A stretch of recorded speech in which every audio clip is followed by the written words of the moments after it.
Buzz, obviously you have at least 2 games left, but have you started considering what steps you need to take to strengthen the roster for next season? Every day since the day I was hired. I think that's one thing in the era that we're living in. Any coach would say that. The ones that are winning, the ones that are not doing as well as they want. Your responsibilities within this model have changed, and it's changed the skill set required. So any coach that would say that they're not recruiting every day relative to roster construction, they're just not telling you the truth. We do it every day, and not because it's March the 6th. We were doing it January the 6th, December the 6th. I mean, it's ever changing, and so you have to study it constantly. With that in mind, then, do you second guess like some of the things you did last season, or what steps you take to say, okay, we need to address these positions for next? Yeah, within the system that you're working from, what analytics are important that you've learned from going through the Big Ten season. You study their analytics, you study their rosters, how are their rosters constructed. You don't have all of the information because this model is not transparent, so you don't know necessarily how many guys are getting paid or how much guys are getting paid. But as you start studying, we do it actually, we were doing it per opponent, not just within the league. But we've spent more time this year because we're all new to the Big Ten and kind of studying the construction. I think from a hindsight view, it's hard to know with the data. I've never taken a job with 15 scholarships available. I've never taken a job late in the portal season. I think even this year, the portal is opening later than it ever has, and the window is shorter than it's ever been. Whereas last season, the portal opened the day after Selection Sunday. Where I was coaching, we were still playing, and the University of Maryland was still playing. So some of the data points are not usable going forward. I think 31 days from now is when the portal opens. And so you don't exactly know who's going to be in the portal. All of that is kind of just discovery and being prepared. But I do think that you look at all decisions that you make, the good ones and the bad ones. It's Tom Brady's drafted 195th, and that's on Pioli's desk the rest of his career. I think there's things to learn whether the decision was good or bad. Hey, Buzz. I know you guys called last month Foundational February. Is there a name for March, and what's the mindset entering this final regular season game? That's a good question. Thanks for asking. I didn't give March a name initially. We had 2 days to end February going into March. February was the first February you had lived or I had lived with 4 true weeks, 4 Sundays, 4 Mondays, 4 Tuesdays, etc. And so I think we played 8 games through the first 26 days of the month. And the kids were asking me, Coach, what do we call in March? And so we played on March the 1st, and I didn't give it a name going into March. And so we have since named it Monumental March, underlining mental in monumental, so that we can do monumental things and also make sure that mentally we're doing the things on the floor and off the floor that we should do in the month of March. You've talked a lot about the season of avoiding outcome-based resulting. Kind of curious, is that exclusive to this season, or has that mindset been with you across other teams you've coached? I think I've learned some of that as I've gotten older. I'm not saying that everybody subscribes to that. I think early in my head coaching career, I was too result-based in my decisions, how I went about things. I think as I've matured as a person, that's somewhat changed, trying to make sure that the process is appropriate. Similar to my question with Ed, we recruit every day. And I've learned from some of the changes, it's really the process. And within the process, what are you doing as a head coach, your staff, your team, How can you make amendments and adjustments in the process that will lead to the results that you're wanting? And so any category, like some of the questions that you guys have asked throughout the season, why did you start Colin? Why are you doing this? Why are you doing that? The things that you should ask, that's coming from the process of, like I told you about Colin, we have many deficiencies. Rebounding was intertwined with both. So can we salvage something from that standpoint? So it's a result-generated industry, but I think from a sustainability standpoint, we want to be process-oriented.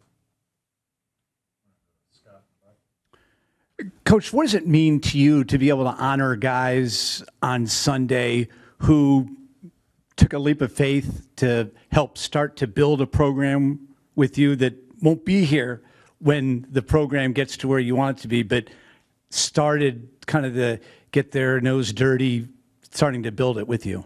Yeah, thanks for asking. Very kind. I've prayed a lot about this on what I'm going to say to the team in 10 minutes. And I still don't have discernment exactly on what I think is right. But to your point, that's why I want to handle this right. This is the last home game. Diggy has been to multiple schools. Elijah's been to multiple schools. Colin has only been to 2 schools. And Solo has been to 2 schools. And I love all of them the same, but I have known Solo the longest. And I'm thankful that Solo followed us here. But Solo would have already graduated if he wouldn't have followed us here. And I know that talent's important. I understand winning's important. I actually understand to some degree money is a priority in certain decisions. But I have spent the last 3 weeks talking to Solo and his family on the importance of him being here this summer so that he can finish school. And so there's a lot of stories untold within how things have unfolded, not at Maryland, just in general. And I think one thing that I'm trying to make sure that I'm hypersensitive to and aware of is letting our players tell their stories more so that their voice can be heard within our organization. Because whenever the season is over, regardless of the results, it has been a year in their life, and some of those college eligibility lives are over. And so making sure that I give them an opportunity to share their heart over the next couple of days. Senior day is a little different over the last 5 years. And sometimes those seniors were only there when they were seniors. And so some of the rooted in growth, rooted in development stories of guys like you covering kids for 4 and 5 years, that doesn't take place. And so the coronation of a senior somewhat has been lost. But their story and their life experience while with you, I don't ever want to lose that. Thanks. Yes, sir. Hey, Buzz. Another one about roster construction. I know you've mentioned that you needed to and could have done better than last spring. Obviously, a lot goes into roster construction with evaluating talent, fit, the money, the personal side, multi-year outlook, all that. What would you point to as specific things that, in particular, you feel like you could have done better in that portion? I think that I will always say that I could do better. When you ask me this, when we get back together in October before we've played a game, I think I will already be thinking about how it could be better. And I think one of the ways that I've tried to reprogram my thinking, like we had a recruiting meeting this morning. That's a common occurrence, just like we just finished a defensive staff meeting specific to Illinois. It's happening all of the time. Some of those decisions that you want to be better at, how can you get better intel before arrival on the fit? How can we as a staff do a better job explaining to those that were involved in recruiting? How can we do a cleaner, better job of explaining what their life experience is going to be here? Because I think what I've learned is, like, you're trying to gain traction as fast as possible, because you want to have the best team you can have. But there is also another side of, I think you also want to have a sustainable program. And how do you balance that financially? How do you balance that from a roster standpoint? How do you balance that relative to a talent standpoint? Are these guys going to be able to help you win multiple road games in the Big Ten now? Or is there a developmental plan for a portion of those guys on your roster that can help grow into becoming that? And does that fit what they're looking for in their experience? Or are you wasting time and wasting money and wasting developmental energy because they're going to be in the portal in 9 months? And so I don't think that it's just me. I think maybe I'm a little too transparent publicly about this. It is the system that we're working in. And I don't want to bemoan what it has become, but I am trying to make sure that as a staff, we have an insatiable desire on how can we figure out how to do better. And if we were 15-4, not 4-15, if you ever catch me not having a learner spirit and I'm content as if, yeah, we've got it figured out, I don't ever think that I want to be the smartest guy in the room. I want to be in the room with smart people, but I think that you're constantly trying to figure out how to improve. Go ahead, ask another one. Is that what you're saying? I know work with the portal obviously starts, or planning for it starts before the portal opens, and you came here when the portal was already open. Did that work or preparation like translate to here, or was it almost a new slate once you got here? An astute question. One thing I did learn in this, you need to be prepared when the portal opens relative to your roster and financially relative to what you're trying to construct. But the market changes within the portal window. And if the portal window is 40 days long and you're catching it mid-stride, some of the intel we had translated, but we weren't necessarily preparing as if we were going to sign 15 players, like I was going to take another job. So was there information that we had that we utilized from on the way here? Yes, sir. Were we prepared midstream? No, we were recruiting for Texas A&M because the portal was open, yet we were still playing. And so I do think it applies, but not all of it is translatable, if that makes sense. Hey, Buzz, going off of that, do you feel like now more so than, say, a decade ago, I'm thinking of examples like Darius's recruitment, where it was kind of like a late process in terms of building that relationship. Do you feel like, you're kind of building a lot of relationships more from scratch versus having prior connections, prior relationships, maybe even through other people, versus kind of like, okay, I'm reaching out to this guy and within a week he's committing to me? Yeah, we could do a podcast on that. I'll try to be as succinct as I can. I think that's a very well thought out question. It's very much speed dating. And your hit rate, no matter what anybody says, there is a portion of luck that's involved. There's a portion of luck because you may be getting the wrong information on who they are. There's a portion of luck on, in my opinion, we have a really good player who played 9 games. That really good player is a portion of the salary cap at Maryland. And so there's elements that you can somewhat control, and there's elements that you have no control over. I think the hardest adjustment in the skill set of, I think this is my 32nd year as a college coach. You used to recruit Harrison if Harrison could play. I saw Harrison play 12 times in person, summer team, high school team. I went and watched Harrison practice. I saw how he handled his teammates. I saw how he handled coaching. And I was constantly evaluating Harrison, his sphere of influence. I was building relationships with all of those people. And transparently, there wasn't any money involved.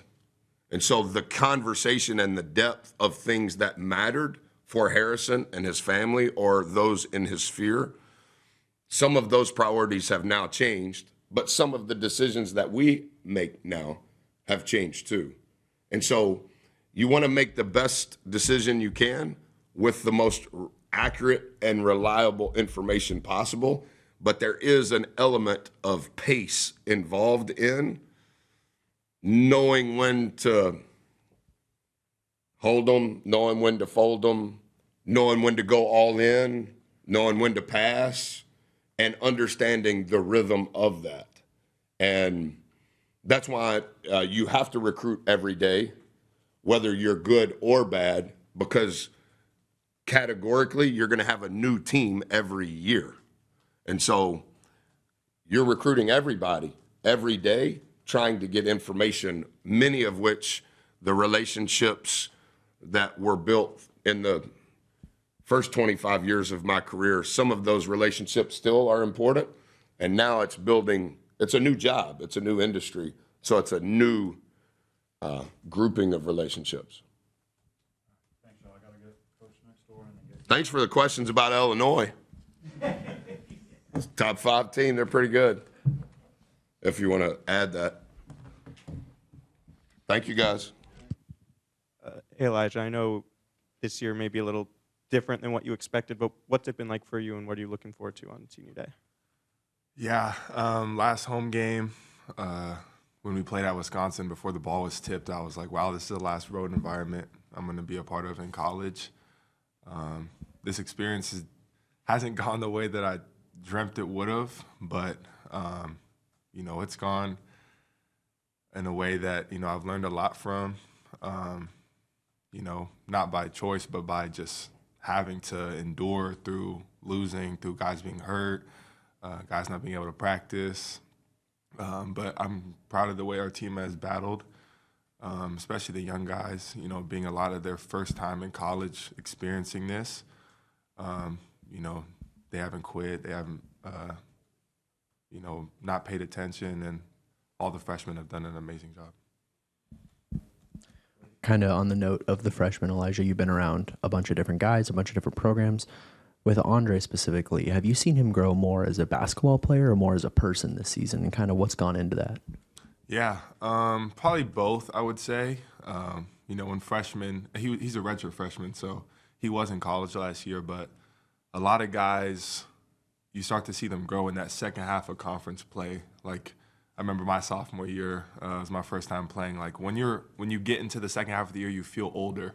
And I've started to see that confidence in himself. His leadership has risen with his game. So, I'm really impressed with him. Hey, Elijah, staying on the freshman, kind of how would you evaluate Darius Adams this season? Yeah, got off to a really hot start. His ability to get to the free throw line and get fouled has helped his game tremendously in college. Like all freshmen, it's not always going to be the same. When the scout is towards you and you're one of the top guys on the report, but he's done whatever he's filled whatever role he's been called into. I think the other night he had like 6 assists, so he's been amazing. He has been scoring less and reaching the line less, as you alluded to, over the last month. What do you kind of chalk that up to, and where do you think he can improve over the offseason? Yeah, his ability to shoot the ball, I feel like was really going to expand his game. I don't know if it's his hand or what's been going on, but, once he's able to space the floor, like his ability to get fouled, his multi-pivots, downhill, that's a huge part of his game. And like I said, with the scouting report changing, they're not going to foul you when you're an elite at drawing fouls. So I'm excited to see his game continue to expand. Elijah, you mentioned earlier that this has not gone the way you dreamt it would have gone. I think injuries have played a significant role in this team not being playing at its fullest. Do you often look back and think what could have been if everyone was healthy? Yeah, it's easy to play that game. What could have happened, but the reality is that's not what happened. So, you got to play with what you have. And, like you said, I've never been on a team where we've had this many injuries or guys out of the lineup, in the lineup, out of the rotation, in the rotation, guys having to step up and play when they haven't had to. But I wouldn't necessarily say that's the full reason why we've struggled. But, the resilience has been really impressive by the coaches and players. Yeah, they're already here. The whole squad? Yeah, yep. Anything else for Elijah? Thanks, everyone. Thank you.